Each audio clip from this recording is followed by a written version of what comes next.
가족이나 친지, 지인들한테까지 손 벌린 상황이라면 이미 갈 때까지 간 거라 가지고 이걸 만회하기가 생각보다 쉽지가 않아요. 그래서 지인들한테 돈 빌려가지고 그 돈 가지고 다른 걸 뭘 해보겠다 이런 생각은 절대로 해서는 안 되는 겁니다. 그러다가는 돈뿐만 아니라 그 사람들도 다 잃게 되는 거예요.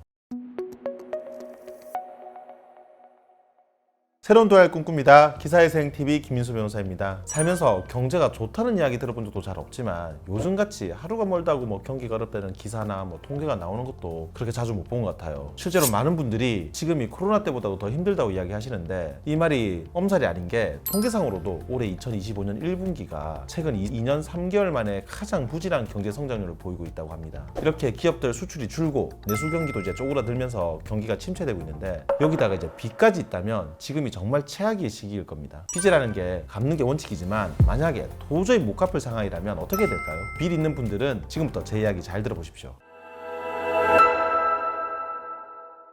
돈을 빌렸으면 갚는 게 원칙입니다. 그게 돈을 빌린 사람이 빌려준 사람에 대한 의무이고 약속이니까요. 그런데 내가 버는 돈으로는 도저히 그 빚을 못 갚겠다면 그러면 어떻게 해야 될까요? 그래도 내가 투잡, 쓰리잡을 띄고 생활비를 줄여서라도 갚아야 되는 걸까요? 물론 그렇게 해서라도 단기간 내에 갚을 수만 있다면 갚는 게 좋겠죠. 하지만 누구나 이렇게 할 수가 없고 또 이렇게 해도 빚이 안 줄어드는 경우도 있습니다. 빚 때문에 고민이신 분들 대부분은 처음에는 이제 1금융권에서 4%, 5%짜리 이자로 돈을 빌리지만 시간이 지나면 지날수록 2, 3금융권에 연 10%가 훌쩍 넘는 고리의 대출로 바뀌게 됩니다. 말이 10%, 20%지 이자가 10% 넘어가지고 20% 육박한다 그러면 사실상 돈 갚는 게 거의 불가능해요. 세상에서 투자 제일 잘한다는 워린 버핏이 매년 내는 수익률이 20%거든요. 그런데 그런 높은 이유를 우리가 벌어가지고 갚는다는 건 빌린 돈이 정말 소액이거나 또 아니면 내 소득이 비약적으로 늘어나는 거 그런 게 아닌 이상 현실적으로 좀 거의 불가능해요. 그런데도 이걸 꾸역꾸역 갚겠다고 카드 돌려막기나 카드깡을 하거나 또는 심지어 사채까지 그러다 쓴다 보면은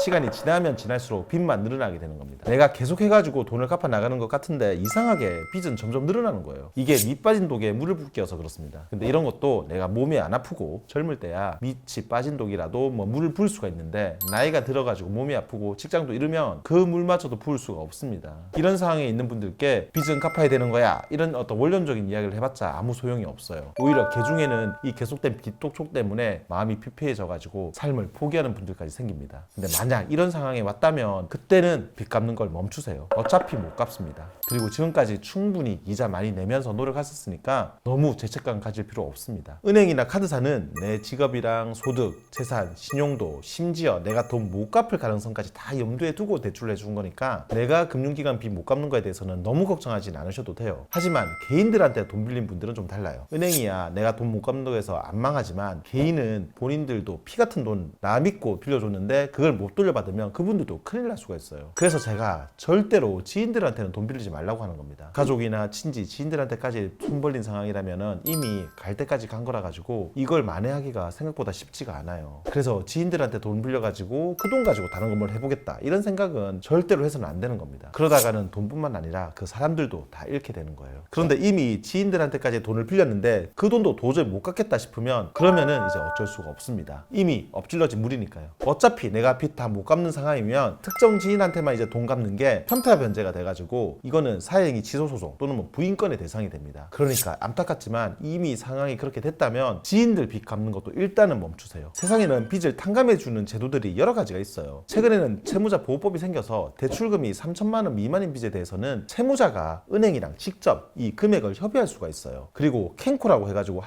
한국자산관리공사가 은행 같은 이제 금융기관 또는 신용보증재단 같은 공공기관으로부터 이제 부실채권을 이제 넘겨받으면 자체 채무조정이라고 해가지고 채무자 빚을 줄여주는 제도도 있습니다. 이거 말고도 신용회복위원회에서 진행하는 개인 워크아웃도 금융기관 빚들을 장기간에 걸쳐가지고 갚도록 해주고 이자나 원금도 일부 탕감을 해줍니다. 법원에서도 개인회생, 개인 파산을 통해가지고 소득이나 이제 재산이 없거나 있어도 빚을 도저히 갚을 수 없는 그런 분들을 위해서 이자 전부를 탕감해주고 원금도 전부나 또는 일부를 파격적으로 없애주고 있습니다. 이렇게 생각보다 빚을 못 갚을 때 이걸 해결할 방법들은 다양하게 있어요. 그러니까 감당이 안 되는 빚이라면 아무 대책 없이 그냥 이자만 내고 있지 말고 이런 채무조정 프로그램들을 통해 가지고 빚을 줄여서 갚는 방법도 생각해 보시기 바랍니다.